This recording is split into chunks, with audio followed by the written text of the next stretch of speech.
Hey everyone, Willie Clark here. Welcome to episode 23 of the Voices of Valyria podcast.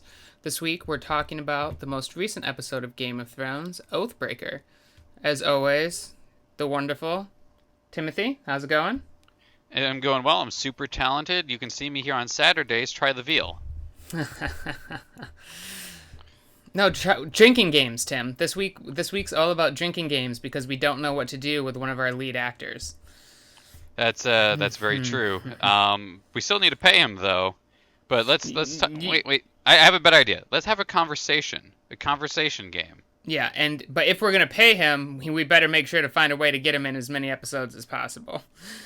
Yeah, just kind of squeeze him in. Waste that talent. Yeah. But anyways, before we dig into this episode too much, since we did change our format from last season, I do just want to remind people that this is an entirely spoiler-filled Oreo sandwich of a podcast. Everything's fair game from the show and from the books and from fan rumors and speculation and, the napkin that g.r.r, that he wrote down the answers to everything on and gave to me via fax 50 years ago. Everything's There's a little bit of like roast beef stain with a little bit of jus on the side, but yeah, but you can still read it. but besides that, everything's fair game. The reason we decided to do this is more people watch the show clearly, but the show's past the books at this point. So there's a few things that have done differently, that we'll talk about, and there's a few things that haven't happened that probably won't happen in the show. It looks like at this point. So yeah, you've been warned. I'm Also, warning you. Well, I haven't had anyone yell at us yet this season about spoilers. So I mean, at this point, you're as a book reader, your only option is to sit there and cover your ears and go la la la la la la la la. yeah, and I actually know one of my cousin and one of the editors I work for actually has sworn off the show. They're gonna wait and read the books. I know a couple of people like that too, from my work, but I don't work in a place that like I didn't think I worked in a place that actively had a lot of geeky people in until Game of Thrones came on. They were all talking about it. I'm like, you're all geeks. Yeah, This is yeah. the greatest. Geeks the chic. Like this is the new I Game of mean, Thrones, we are Walking the Dead. Yeah, yeah we're the new cool kids for the next maybe 5 to 10 years until they come up with I don't know Goss becoming the new cool kids. oh god. I mean, we had the age of the jock. Now it stands to reason that we'll probably go to Revenge the of the age. Nerds. Yeah, Yeah. yeah. And no, I mean you're probably right. It's probably gonna be those goddamn jocks, or not jocks, goddamn goths taking over. We'll all be It's just wearing black and you know I don't know about you, but I'm kind of excited because I have some industrial leather pants with the giant nice, buckles all ready to go, and also nice. some blue hair dye. Ooh, perfect. But speaking of blue hair dye, there was no blue hair dye in Game of Thrones this week. God damn, that was awful. That What a was transition! that was bad. I didn't even let myself finish it. That was so bad. Uh, Anyways, uh, Oathbreaker. What did you think, Tim? What did you just kind of skim over the top? What are your if thoughts I on were this to episode? if I were to waft the senses from this particular episode and try to get a like almost like an herbal residue up my nose, I would say that it has a hint of things to come and things that will be, but other than that, there's no substance to those fumes. Yeah, It's literally fumes. fumes. That Tim. That's an eloquent and great way to put it. This was what I was worried about. We had two killer start off episodes this season. That I don't want to say they were on the same scale as the finales that this show did, but they had some huge twists. They came out guns a blazing. They really truly did. See, And the thing is with guns a-blazing, it depends on what type of gun you have for your show. So if you have a semi-automatic that is not legal in the States, you can fire off a bunch of rounds over the course of an entire season, and you can still get like that sense of excitement.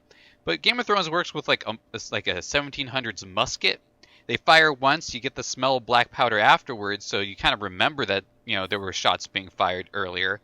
But you don't really get it for another couple episodes after the fact where they reload the muzzle again.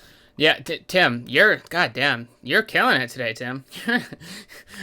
I'm just sitting here listening. I'm like, shit, yeah, that's right. That's exactly how. Yeah, take that blue hair dye analogy from earlier. That's exactly how. Yeah, good thing you're here to fucking save me.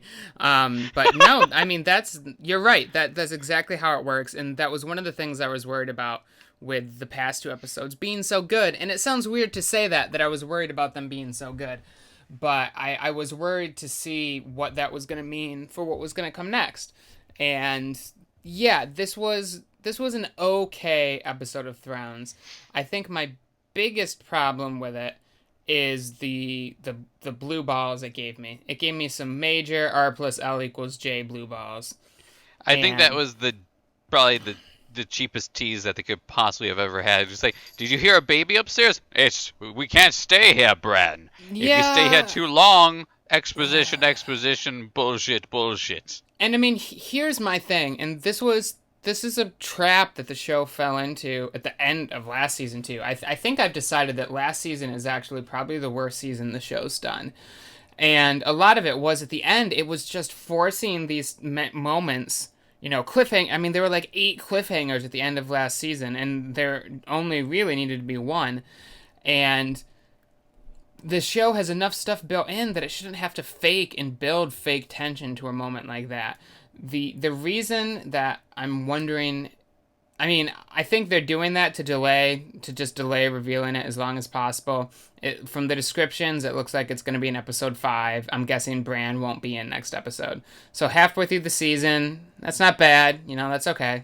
That's dealable.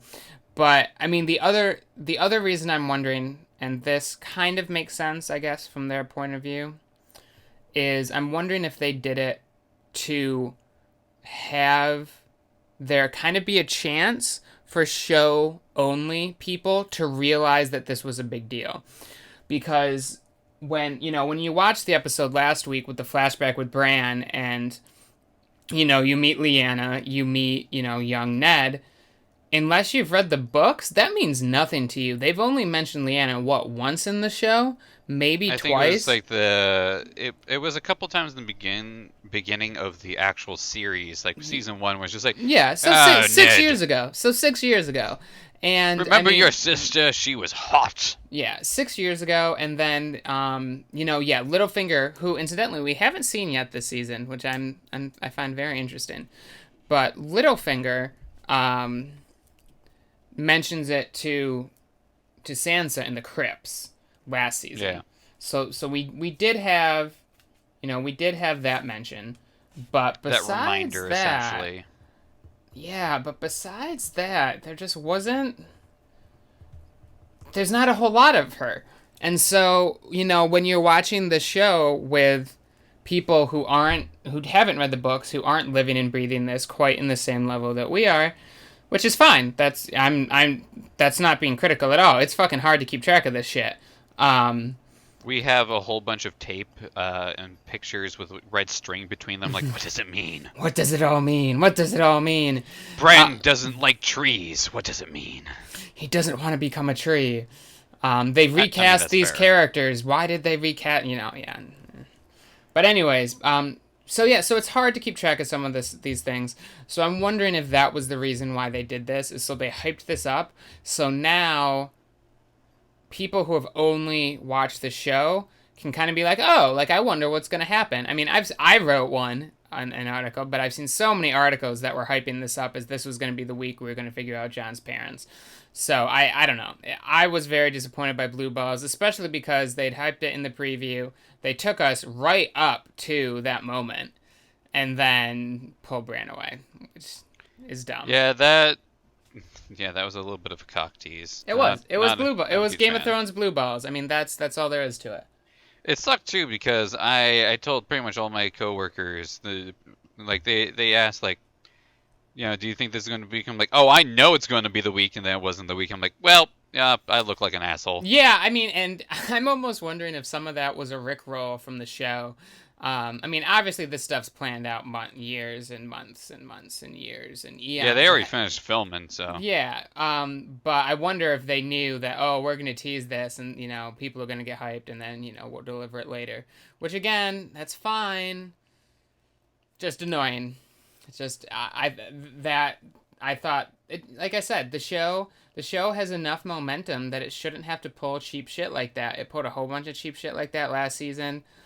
It's better. The show's better than this. This isn't Walking Dead. Come on, let's be honest now. Let's not even. No. No, I'm still kind of sore from that. no, who isn't? Like, actually, as an aside for The Walking Dead, I did see a wonderful cosplay when I was at PAX East this year, where a guy was dressed up as Negan, but he had a twister board, like the spinny wheel of Twister, but it had all Oh the cast God, members' heads on it, that's pretty and he good. was just like, "Take a spin." I'm like, "Oh, you're awesome." That's pretty good. I like that. Yeah. That's pretty good. But okay. But yeah, so that was kind of disappointing. Um, but yeah, so it looks, if you look at the descriptions, I think it says Bran gets a secret from the past or something for episode 5. So my guess, no Bran next week. We'll probably have no Bran, next week, and then we'll have Bran show up for a little bit, and was like, "I'm going to try to change the past," and then he fucks up. Yeah, oh God, I really, really, really hope that Thrones doesn't start doing time travel bullshit. See, here's the thing. They just opened up that Pandora's box. He was able to, like, when he shouted, Ned clearly said, like, "What was that noise? Why was the wind calling me father?" And then he continues on his merry way. The only thing that I found hilarious about that was the subreddits, because one of the subreddits suggested that Bran was going to go try and stop this whole entire ordeal by trying to convincing Mad King Aerys by talking to him to not do any of the Mad King things he does, only to cause him to go mad because Aerys starts hearing voices from nowhere, which is Oh Bran, man. right? Which Oh man. eventually starts all of this bullshit. Oh man. Okay, I do like that. I like that actually. If it works that's pretty big. I'd be okay. I'd be down with that. See, here's the thing. That's something that a Redditor made that is really fucking clever, so it will never happen. Yeah, that's true. Or it was gonna happen, and now Martin read that someone guessed it, so now he's gonna change it in the books. I always imagine that he kind of like pulls a Zoidberg whenever he sees somebody guessing one of his shit, and he's just like, he just scampers back into his little cave. Oh, he does. He absolutely 100% does. He hates it. He said there was some article last year that he almost changed the entire ending of the book, a book series that's been around for 20 fucking years that he said planned, and one person guessed it, so he almost got mad and threw a hissy fit and changed it. Yeah. Come on, Marion. Come on. But Just anyways, finish the books. Yeah, just finish the goddamn books. But anyways, okay, what else happened? What else happened this week? So we got a little bit of Bran. We had a lot of awkward silences. Like, we had, we already made fun of the Dinklage performance where, he just kind of sat there and was like, "Let's play a game," and then no one wants to play a game with him, and no one wants to drink. I'm like, okay. But we also had one with Cersei and Jaime where it's just like, all right, we're on the small council now, and then Kevin Lannister's like, nah. Yeah, there were a lot of scenes this week that were very much dead weight. The small council scene was one of them. I mean, I got a chuckle out of Pycelle. And it's interesting that they finally, not that it was a fucking secret, but they finally called Robert Strong, Gregor Clegane, the Mountain. It's really funny that they were just like, you know what, let's give up this ruse right now. Yeah, what the fuck? It's Gregor. Yeah, it's Gregor. But they are kind of feeding into Cersei wants to have another combat battle. So, which would make a lot of people, i.e. fans of the Clegane Bowl, quite happy. Clegane Bowl that 2000. That the show's kind of starting to hype that up. But yeah, that scene was very much dead weight. We had the scene, and yeah, the scene with Tyrion was almost desperately bad. Like it legitimately felt like they set Dinklage down on the set and said, "Improvise." Actually, I'm pretty sure that they weren't filming at that point. Like there was like one guy that was just like, you know what? I'm going to see what Dinklage does with the other cast members when we're not filming. Maybe it's gold. And somebody mistook that as footage, and I was like, all right, I'm going to Yeah, edit this in. yeah. I mean, here's my thing. It's interesting in the show because the show can get away with a lot of unique character pairings that the book can't do. And that's the strength of television shows is when they can take characters that aren't normally together and put them together and see what happens. And the Game of Thrones completely fell apart when with the Dinklage scene this week. Like that was the show's like crack showing horribly. Like they might as well have just had the actors sitting there reading scripts while they showed everyone what was happening. Um like I think that would be fucking it hilarious. was that was pretty bad. Like that was pretty bad. All things considered. So yeah, I was surprised. That surprised me a bit. Surprised and not in a good. That did not a happy Willie did that scene make. Yeah, that scene was pretty much just boring. Yeah, I That's mean, all there was to it. both of those scenes were, yeah, they weren't great. And I mean, like I said, this, it kind of feels like the show's doing the same thing it always does, where it's getting really like it blew its load early, and now it's gonna stall for like 8 episodes till we get to the end. And I mean, like break it down. If you break it down and look at it, like nothing happened this episode. Well, I shouldn't say nothing. Very little happened this episode. Very little. You know what else is very little? What? John's Jon Pecker? Snow's pecker. Oh, I beat you to it. I beat you to Damn it. Oh man, that was good. That was a good scene. That was that was Yeah. by far my favorite moment from this episode. And Yeah. it was a penis joke. That was good. I mean that's what Game of Thrones can get away with it. Like that's what Game of Thrones is dragons, tits, and penis jokes. Like what do you want? Like what do you want? Sometimes the dragons are penises. You never know. You never know. A dragon has 3 heads. A penis has 3 heads. It all fits. It all fits together somehow. But yeah. So obviously John's back. Yeah, let's spend some time on this because I think there's some interesting things to chew. Before that, I do want to say I think it was either in an interview I was reading. I think it was an interview with Kit, and he was talking about how John obviously comes back changed, but he said the goal for them was to have him come back changed because he realized that there's nothing after death, that this is it, and that he's faced mortality and now he's a different man because of it. Oh yeah, it makes sense because It makes sense. Yep, it makes sense. I'm not sure if that's really the sense I got from this episode. The group I watched the show with and myself, we were discussing this after the episode last week. So I'm curious your thoughts. Do you think John is on a power trip now because he thinks he can keep coming back? I doubt it. I think Okay, rather okay. he has a sense that he's just died. He just saw the inky blackness. Like this is the same thing that Beric Dondarrion said when,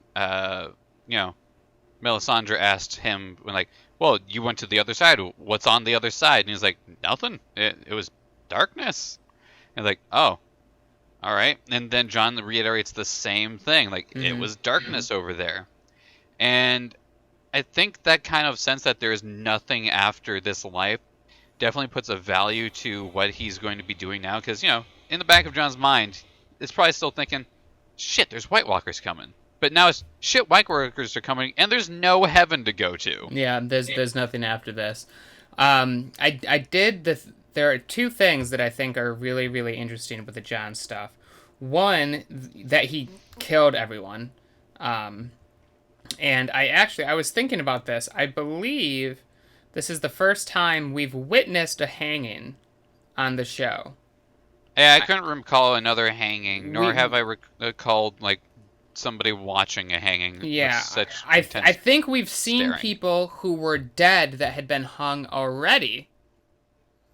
I believe we've seen some of those in like in the background of the Dreadfort. Obviously there were the two burned kids when Bran and Rickon quote unquote died. So there was some stuff. But I thought it was really interesting that normally, and this is John and Ned's big thing, is decapitating people personally. And yes, acute watchers will notice that John did swing the sword that cut the rope that hung them. But I don't know. I thought the hanging was interesting. That I thought that was an interesting choice, and I'm not I sure honestly thought that it was done via hanging just because of expediency. I that don't think it. and that's my thought. I was thinking about that. I was like, did they do that just to so they could do it all at once? Like what? Like what's going on? I did think it was funny that they lingered on Ollie for a while, which I wasn't sure about because he was a kid. But people hate that character so much they lingered. Here you Yeah, they go. did. You wanted Ollie dead. Here's his dead fucking face. Yeah, Which, they to be fair, he deserved it, and I oh they also all think did. it's a very, very good thing for Jon Snow to stare at, Yeah. because like this was Ollie, and you can still have a sense that Jon has changed, but Jon also still feels pity for the fact that yeah, I'm sending these people to nothing. Yeah. What that's a really good point actually. He knows what it means to condemn someone to death now. And he still did it. Like that's a god damn it, Tim. Yeah, that's a very good point. He knows what better than anyone. He knows what it means to condemn someone to death. And here he is still doing it. Yeah, that's crazy. Um man. Yeah. Yeah, John doesn't have time to. What was it that I saw somewhere? John came back and realized he doesn't give any fucks anymore. He has no Yeah, he has he, no more time to give any fucks. he ran out of Um, chill. yeah. Like he died, and all his chill disappeared. Well, it's interesting, and this is the other big part. Is so now he's said he's left the Night's Watch, and this is very interesting because the big, and I mean, me and Tim, we've mentioned this article, this big long article about how people always come back dead or always come back different from dying, They come back dead. and how resurrection in the books may not all be all that it seems. And I don't want to dig into too much of that stuff because it's really deep tinfoil. But it's interesting to me because thematically this works very well. Is that the only way that a character like John would get out of his oath is to die. I mean, obviously he broke it, with the Ygritte, but like, I mean, to be fair, pretty much everyone on the Night's Watch did fuck somebody at yeah, some point. exactly. Like it is what it is. But he's now a free agent, which means he's now free to try to take Winterfell. He has a claim to Winterfell if he wants it. He might have a claim to the Iron Throne and to Winterfell, which would be Especially even if he's more kept that interesting. letter from Stannis that From said, Stannis. Yep. yeah. And Stannis is dead now, but don't mean shit. I mean, it's just the same thing with like the Boltons. Even though Roose is dead, the document that says that Ramsay is a legitimate heir to the Bolton family doesn't go away. That No. still No, remains. that's still there. And actually, that's good. Did you have anything else you wanted to say about John, or do you want to jump to the Boltons? I'm glad he's back. That's pretty much it. Yeah. Yeah. So this Maisie Williams, I bet you, was actually going to get in trouble about this. Did you see what happened?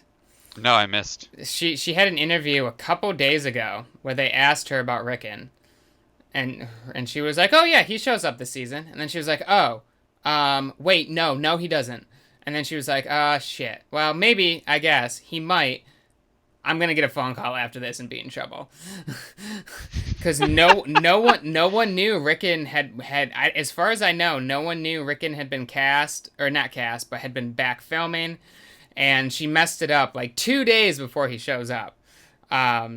Which isn't that bad. No, which isn't that bad, but I just thought it was ironic That is very timing. funny. That's adorable too. But yeah, Osha, and Rickon are back, who haven't been seen for a while. I've been reading all sorts of rumors about this. You know, the Umbars are back. Um, Yeah, the Umbers of the North, the Super North, and Super Northmen. yeah, They're the cool Northmen. But yeah, I've read a few theories on them. I've also read some. I read some really great conspiracy theories. Some really good shit from the internet this week. yeah, about how like they're actually trying to play Ramsay and they're not actually on his side. I read some people who are convinced that wasn't actually Rickon. It's definitely Rickon. It's definitely Rickon. Like that's definitely him. Um, but yeah, that was the only surprise in this episode that I really felt. And given that we had been having surprises a minute every episode, every scene in the first two episodes, I knew it was going to slow down. But this was the only moment I think that book readers probably weren't expecting this week. I do Because think obviously their tale is vastly different than the show. very much so. I think that Rickon's going to serve a role similar to the fake Arya Stark from the books, where Yeah, it's that would going make to be sense. yeah, he's going to be the impetus for Jon to come down. But I think the means of which Rickon is there isn't as cut and dry as they got captured, because normally when a character gets captured and sent off as a gift, it usually is seen on scene. I don't want to say that's 100% of the time, because the surprise isn't like, oh, surprise, I got this guy for you. Usually it's like, oh, look at our favorite Stark being sad because they got caught. Hmm.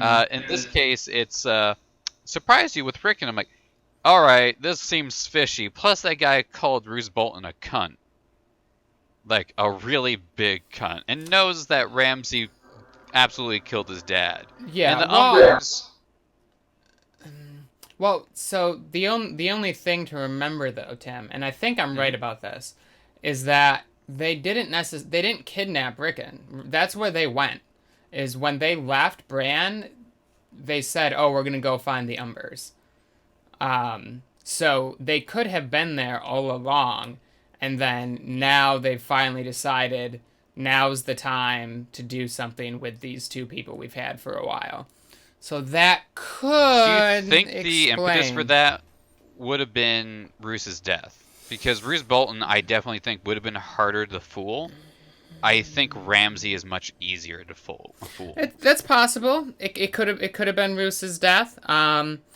It could have been a lot of things. I mean that's going to be an interesting one to watch because yeah, it's just so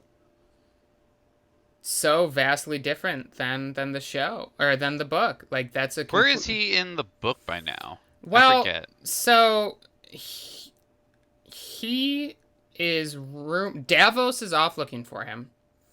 And actually, I was just reading something. There's rumors floating around that Manderley has actually been cast, which is Hmm. phenomenally interesting. And so people think he might tie into this whole North thing and all that. But so Davos has his whole thing with Manderley and all that. And last we saw Davos was he was heading off to the island that they think cannibals live on, where they last whisperings of Rickon were. Okay. And that's the last time we saw either I believe that's the last mention of Rickon, but that's the last time we see Davos is he sails off to take care of that. So yeah, obviously his plot and everyone else's plot is vastly different in the show. So it'll be interesting to see how that's all going to come together. I could see Davos, like if Jon leaves for Winterfell, I could see Davos going with him. I definitely think Davos is going to be going with Jon pretty much everywhere now. Yeah, Especially since Jon's absolutely going to need those grade A Unite pep talks. that's true. And I mean, Davos needs someone to believe in. Like they complement each other really well, ironically in that regard. Um, yeah, I mean, he that also is kind of funny actually. saw him naked too. They had that bond over like Yeah, you might be freaked out about coming back from the dead. I'm still freaked out about it myself. Did not think this was going to work. Yeah, either did that. That's the character. I wish we'd gotten a little bit more because they've been spending a lot of time developing Melisandre, which is great. I've always found Melisandre to be a fascinating character, and they've spent a lot of time developing her. And then she's super doubtful that she's even going to be able to bring Jon back. And then we really don't get her reaction to Jon coming back. Just really her face open and going like, Yeah, like she's kind of tangential to the whole thing, and then she kind of vanishes into the background. I mean, there was the whole like there's a prince who was promised, blah blah blah blah blah. It could be you, and maybe we'll have more of her and Jon, in later episodes. But yeah, smoke babies. Yeah, smoke babies. I mean, that's my probable guess is maybe the three of them head to Winterfell. People, there seems to be hype. People seem to be convinced, and maybe it's leaked. I don't know that we're gonna see a battle of bastards at Winterfell. It is gonna be the big battle at the end of the season. Snow v snow. This year it's a blizzard. Ooh, that's pretty good. Hey, winter is coming. We didn't know what that meant. Maybe winter just meant snow v snow. That does remind me. Do you think we're going to actually have some White Walkers this season? Yeah, or do you think they're being held off? No, I think we're going to see some White Walkers this season. We saw them in one of the previews. They were definitely teased. I do think they have to do something with the White Walkers. I mean, I think the thing is the show. If most people's theory on the overarching statement on Game of Thrones is accurate, that none of this really matters and it's all about the White Walkers.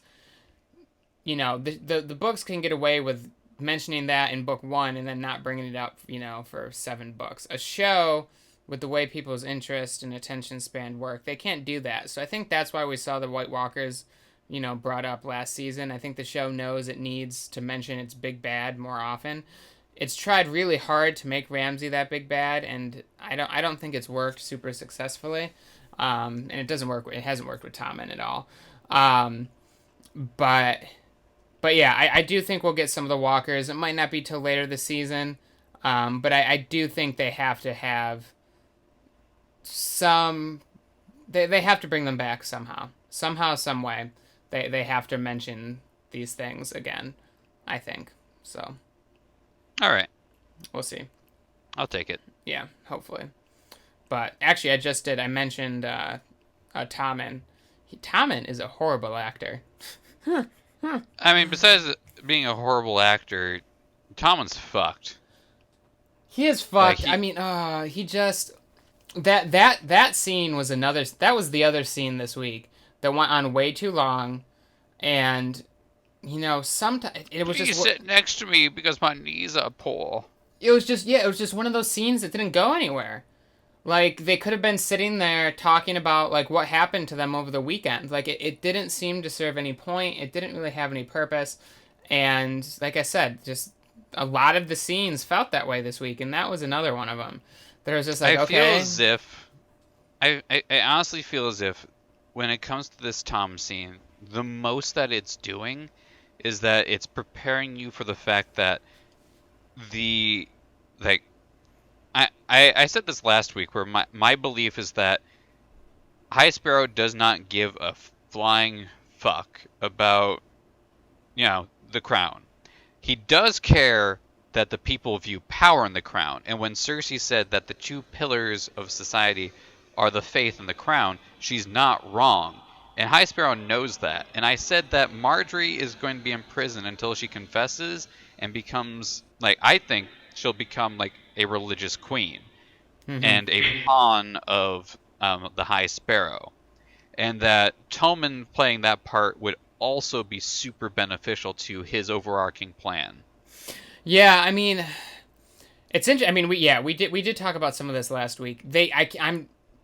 We did see Marjorie in the preview, I believe, because they can't, she's been in a cell for what, almost a full season now. We haven't seen. I mean, we've barely seen anything from her, and they can't do that to Natalie Dormer. Come on. I mean, who doesn't like Natalie Dormer? So So yeah, so you're right. That's an interesting, that I guess that could kind of play into that theory. I mean, I don't know. I still struggle so hard with their portrayal of the High Septon. Because like I said, they're trying so hard to convince you he's a good guy, and yeah, we talked about this a lot last week, but I don't know, I don't know what the fuck they're doing with him. I mean, Tommen's clearly gonna die at some point, if the prophecy that Cersei is worried about is true. Which it's been batting 1,000 thus Yeah, it's far. been batting pretty well so far. So maybe it was just a scene to give Tommen something to do before he dies. I mean, I honestly think that he marked his own fate when he uttered a familiar phrase that Joffrey uttered, which is, "I am the king." Yeah, I mean, but he just. This is my other problem with him, too, is okay, yes, you're right about that, but Tommen's actions make absolutely no sense consistently, characterly, and in any way, shape, or form. Like, all of a sudden, he's like, oh, like, Bob, okay, I'm gonna, like. I mean, I guess in some regards, he's acting like a child, and he's just doing whatever the most recent person told him is the right thing to do. But, like, but come on. Like, come on. Sounds about right Come for a on. child. I mean, it does, but I mean, there's still got to be like, on the one hand, you have him as this puppy dog who's madly in love, with his wife, but then he lets her get captured and his mom get captured, and then he sits and does nothing, and now all of a sudden he's decided he's going to do something about it. I don't know. I thought Tommen was another super weak area of that episode for me. Oh, it definitely is, but at the same time... It felt like we were there forever, too. Because we were. Yeah, because we were. It was... Right. They just had to have... Like, it kind of felt like the scene where Darth Sidious sits Anakin down. And I like that scene. Of all the scenes in the prequels, I like the scene where he discusses the allegory of Darth Plagueis the Wise, because that is some world building of the Star Wars universe that we didn't get for the entirety of the prequel. And it was kind of like... It was really interestingly shot. And it sounded really creepy in the background. There's a lot of good things going for it, but we're not talking about Star Wars right now. We're talking about Game of Thrones. Tim, we should do a Clone Wars podcast. I would totally be into that. Oh my god, I'm into that right now. I'm all over that. Okay, anyways, continue. Yes. So when he does the allegory of Darth Plagueis the Wise, it felt like the same scene where the guy is being overtly sinister, but the character who is sitting right next to him isn't catching the fact that he's being overtly sinister. Like, it's the same feeling. Yeah. I almost thought that Tommen was gonna just drop dead right there. I almost thought the High Sparrow was gonna kill him. That's why I think he's better off being used as a puppet than anything else. Yeah, I mean the High Sparrow knows he can control him, but he's also, I don't know, the High Sparrow's also not trying to control him. He's just there. There was nothing. Recap this episode. There was no movement in almost any of the stories. Jon was the only one that really had action happening. I mean, it kind of helps because he came back from the dead. And still had business to do. But even that's not necessarily his decision. His decision to leave the Night's Watch, everyone else was just sitting around masturbating. By the way, there were some people that didn't recognize that, couldn't understand his last line. I forgot to mention that. Some people didn't figure out what my he meant night by... has ended. Yeah, that his watch has ended. My watch has ended. What? Yeah, they couldn't figure that. They've beat that. How many times has the show done that goddamn creed? A lot. And I was like, you don't get it? You don't understand what they're trying to say here? Grumble. John's done. Okay, so we got a couple more. Two other scenes I can think of that we haven't talked about. One will be quick, and then we'll get to Dany. I do want to mention the Varys scene, because that was another scene that probably could have been cut, that we probably didn't need to see. However, I think I liked it because Varys, not a narrator in the books, we don't get a lot of what Varys is doing. I mean, he wouldn't work as a narrator, but this gave us some interesting insight into the way Varys works. Yeah, that's my own, that's something that I really liked about the scene overall, was that I'm kind of aware of what Varys does, but I've never seen it in action.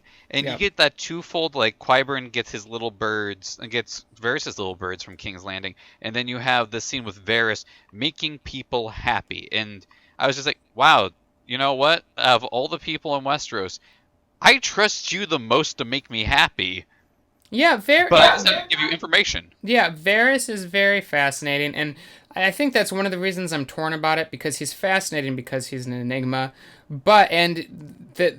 This particular instance of his did kind of feel how do I want to say it? Um, it kind of felt like B story.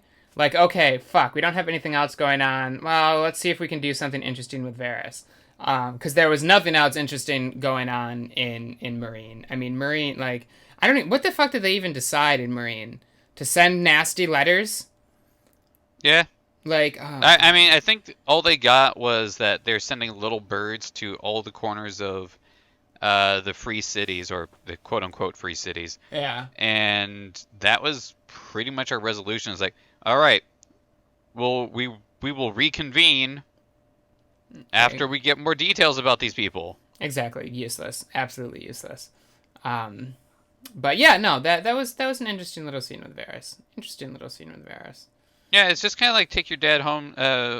Take your dad home. Take your dad to work day, or take your child to work day. You gotta see how he kind of operates and makes his money. Yep. Yep. Yeah, no, that's true. But okay, last but not least, we'll end with the Khaleesi. Yeah. I have no idea what they are doing with Dany. I okay, so No idea. I I have a feeling that they don't know. Yep, I have that would make sense too. That would yeah, I yeah, can see that. I have a gut internal feeling in my heart where it's just like, all right, Dan needs to be put on retainer, but the actor's contract is still active, so we have to throw some scenes there because people are going to wonder what happened to Khaleesi if she's gone. Well, So how about we put her here for now? I mean, and my whole thing is like, I can't figure it out because they've done this already. Or I shouldn't say they did this already. This happened in the books already, like a long time ago. And so they skipped over it, and now they're back to it. And I don't understand why. You know what Filler? I mean? That's all I got. It's like it feels like filler. It feels like cannoli, like the ricotta cheese and the cannoli just like stuffed in there, and it's like oozing out the sides. Like, yeah, this is messy. This is disgusting. I don't want this. I just want you to get to the point. Yeah, yeah, there was a lot. Oh, fuck, I forgot Sam and Gilly. Oh, talk about getting to the point. Forgot about them. Yeah, we know that. Here's the thing. We know that they love each other, and Yeah. he's dropping them off. That boat was literally an exposition to say, "Hey, you're going to High You Garden." go into High Garden, yeah. I mean, we knew we were going to see his family, which is interesting because that's obviously slightly different than it was in the books. But yeah, my biggest thing is I have always hated. I hate Sam and Gilly as a couple. I hate that the show made them a couple. I don't. I hate them. They don't have any chemistry. It's bad. God damn it! I'm I starting think to. my least The favorite longer this line- goes on, the more I don't like this episode.